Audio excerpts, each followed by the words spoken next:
বহু মানুষ বেঁচে আছেন কিন্তু সবাই সুস্থ নেই। গত রমজানের 21 তারিখে, রমজানুল মোবারকের 21 তারিখে আমার মমতাময়ী মা আমাদের মাঝ থেকে বিদায় নিয়ে পরপারে পাড়ি জমিয়েছেন। শুরু করেছিলাম রমজান মাকে সাথে করে নিয়ে, বিদায় দিয়ে রমজানের ঈদ করতে হলো।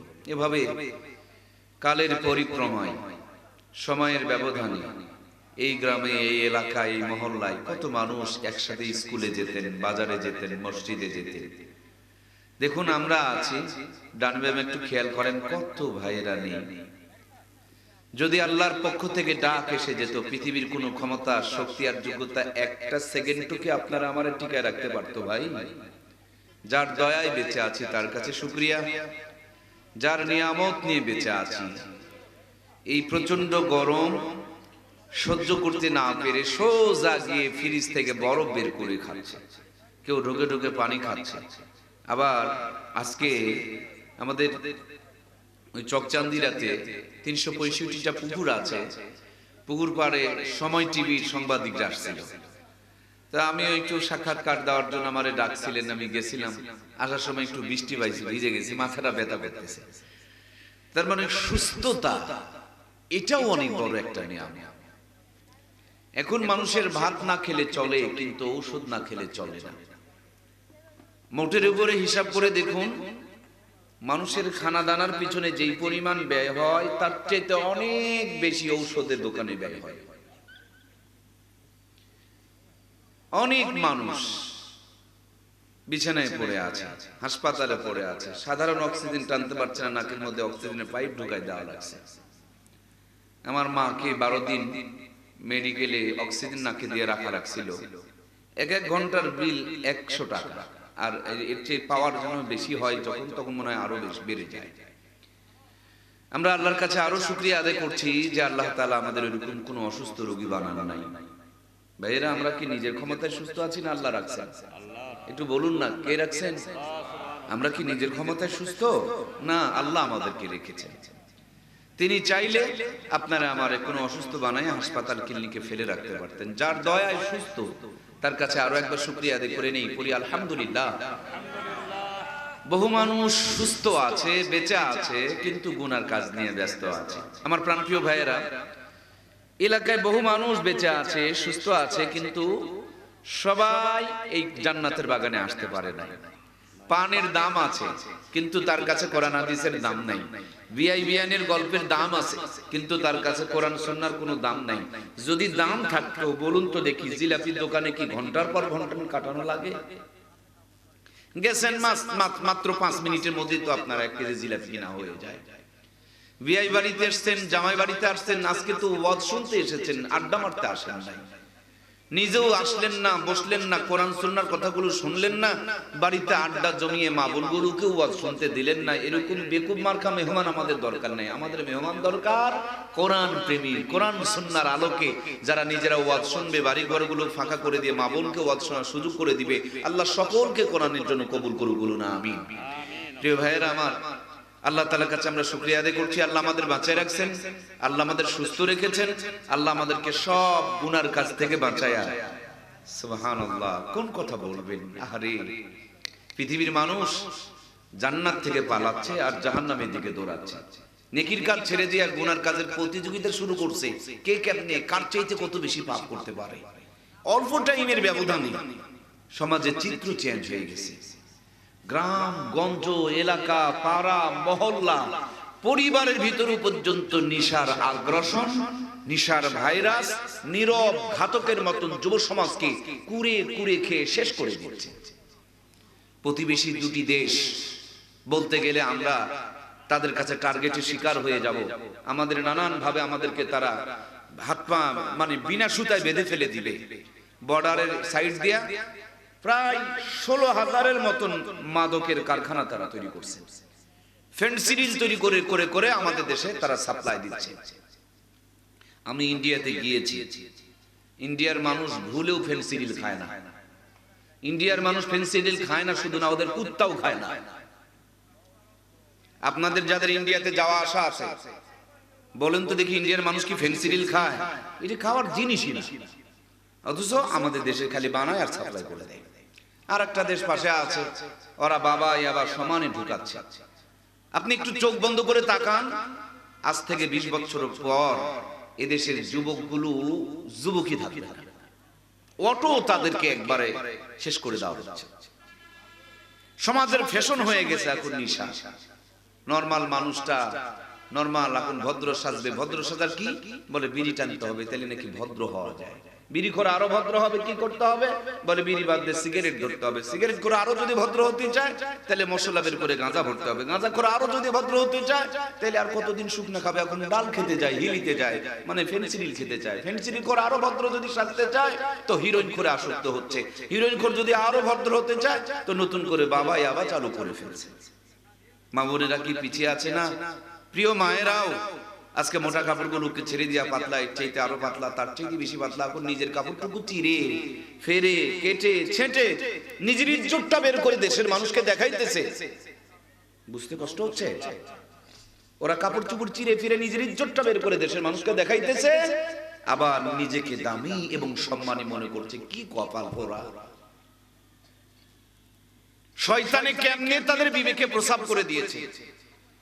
একটা দায়ুস মহিলা যে ইজ্জত বের করে দেখায় দেশের মানুষকে জাহান্নামে দাওয়াত দেয়, সে মেয়ে নাকি আমাদের মরে। আস্তাগফিরুল্লাহ। এই জাতির উপরে আল্লাহর লানত ছাড়া কি আশা করা যেতে পারে? সমানে পৃথিবীর মানুষ জান্নাত থেকে পালাচ্ছে আর জাহান্নামের দিকে দৌড়াচ্ছে সমানে। আমার প্রাণপ্রিয় ভাইয়েরা, এমন একটা দুর্যোগপূর্ণ মুহূর্তে আল্লাহর হাবিব বলেছেন কিয়ামতের পূর্বে এমন একটা সময় আসছে, দুনিয়ার মানুষগুলো দৌড়াচ্ছে জান্নাত থেকে পালায়া জাহান্নামের দিকে দৌড়াচ্ছে। আল্লাহ অন্ততপক্ষে আজকের এই মুহূর্তটা সব গুনার কাছ থেকে বাঁচায়া সরাসরি জান্নাতের ভিতরে ঢুকাই নিয়েছেন। আলহামদুলিল্লাহ বলেন। এটা জান্নাতের বাগান, আপনাদের কোনো সন্দেহ আছে? আপনারা বলতে পারেন যে হুজুর তাহলে প্রমাণ, ছোট্ট একটু প্রমাণ দেখুন, আপনারা মিলে দেখুন মিলে কিনা। আমি এলাকার মোটামুটি সবাইকে চিনি, বাড়ি ঘরও চিনি, জানালা দরজাও অনেক চিনি, কার বাড়ির জানালা কোন দিকে দরজা কোন দিকে এটাও চিনি। এলাকায় বহু মানুষ আছে। এক্ষুনি যদি একটা বানরওয়ালা সাপের একটা বাক্স নিয়ে কোটার মধ্যে ধ্যাম ধ্যাম করে দুটা বাড়ি মারত, এর চাইতে 3 গুণ মানুষ বেশি জমা হয়ে যেত। কথা বলুন ঠিক কিনা? বানরওয়ালা ঢুকসার মধ্যে বাড়ি দিলে মানুষ জমা হয়, কিন্তু কোরআন সুন্নাহর আলোচনা শোনার মতো মানুষ। এটা যে জান্নাতের বাগান তার সহজ একটা প্রমাণ। এলাকায় বহু মানুষ আছে কিন্তু সবার তকদিরে জান্নাত নাই, সবার কপালে জান্নাত নাই। আর যাদের তকদিরে জান্নাত নাই ওই ভাইগুলো আজকে এখনো পর্যন্ত জান্নাতের ভিতরে ঢুকতে পারে। এটা যে জান্নাতের বাগান তার জন্য জাহান্নামীরা ঢুকতে পারে না। যদিও আসে কিন্তু ঘোরে রাস্তায় যেদিকে কুকুর ঘোরাফেরা করে। মাইন্ড করবেন না, আমি কুকুর বলিনি, আমার এলাকার মানুষকে আমি কুকুরের সাথে তুলনা করতে পারি না। তবু তাদেরকে যদি কুকুরের সাথে তুলনা করা হয়, কুকুরকে অপমান করা হবে। বুঝেননি? এই যে ভাইগুলো আজকে কোরআন মুসলমানের ঘরে জন্ম নিয়া মাহফিলে আসতে পারে নাই, এদেরকে যদি কুকুরের সাথে তুলনা করা হয়, ওদেরকে অপমান করা নয়, কুকুরকে অপমান করা হবে। কথাটা মনে হয় একটু ভারী হয়ে গেল, বুঝতে কি পেরেছেন আপনারা? খোলাসা করে বলি। আচ্ছা বলুন তো, আপনারা মানুষের জন্য প্যান্ডেল বানিয়েছেন, কুত্তার জন্য কি প্যান্ডেল বানিয়েছেন? তাহলে কি করে কুকুরের সাথে তুলনা করবেন? কুকুর তো বলবে আমাকে প্যান্ডেল বানিয়ে বসার জায়গা দেওয়া হয় নাই, কিন্তু তাদেরকে বসার জায়গা দেওয়া হয়েছিল, তারপর কপাল পোড়াগুলো বসতে পারে নাই, আমি কুকুরের চাইতে নিকৃষ্ট। উলাইকা কালানাম বাল হুম আদাল। আল্লাহ বলছেন গরু ছাগলের মতন, পরে বলছেন যে তার চাইতেও নিকৃষ্ট। কুকুরকে বসার জায়গা দেওয়া হয় নাই, কিন্তু আমাদেরকে বসার জায়গা দেওয়া হয়েছিল, তারপর আমরা বসতে পারি। সুতরাং আমরা কুকুরের মতন না, কুকুরের চাইতে নিকৃষ্ট। কোরআন সুন্নাহ থেকে দূরে থাকতে হবে। প্রিয় ভাইয়েরা আমার, যদি কুকুরের সাথে তুলনা করেন, কুকুর বলবে কেমন করে আমার সাথে তোমরা তুলনা করো? কুকুরকে আল্লাহ তাআলা বিবেক দেয় নাই, যে বিবেকটা আপনাকে আমাকে দান করেছেন, এটা কি কুকুরকে দেওয়া হয়েছে? আমার ভাইয়েরা, কুকুর যদি আপনার কাছে বলে আমাকে বিবেক দেওয়া হয় নাই, আমি কোরআন বুঝি না, আমি হাদিস বুঝি না, কিন্তু মানুষকে আশরাফুল মাখলুকাতকে আল্লাহ তাআলা বিবেক দান করলেন কোরআন আর হাদিস বোঝার পর। আমাকে বিবেকই দেওয়া হয় নাই, আর যাদেরকে বিবেক দেওয়া হয়েছিল তারপর বিবেককে কাজে লাগাইতে পারে নাই, ওরা কুকুরের মতো নয়, বালহুমা দল, তার চাইতে নিকৃষ্ট। কথা বলুন ঠিক কিনা? প্রাণপ্রিয় ভাইয়েরা আমার, কুকুরের সাথে আমাদের কিছুটা মিল আছে। এক্ষুনি এক প্যাকেট তাবারক নিয়ে আসুন, খাবার নিয়ে আসুন, যদি এখনই বলা হয় তাবারক দেওয়া হবে, খাবার দেওয়া হবে, দেখবেন কুকুর শুধু খাবার লাইন ধরবে না, কুকুরের সাথে সাথে আমরাও লাইন ধরবো। তাবারকের গন্ধ আমাদের নাকে গেলে আমিও দৌড় দেই, আবার তাবারকের গন্ধ কুকুরের নাকে গেলে কুকুরও দৌড় দেয়।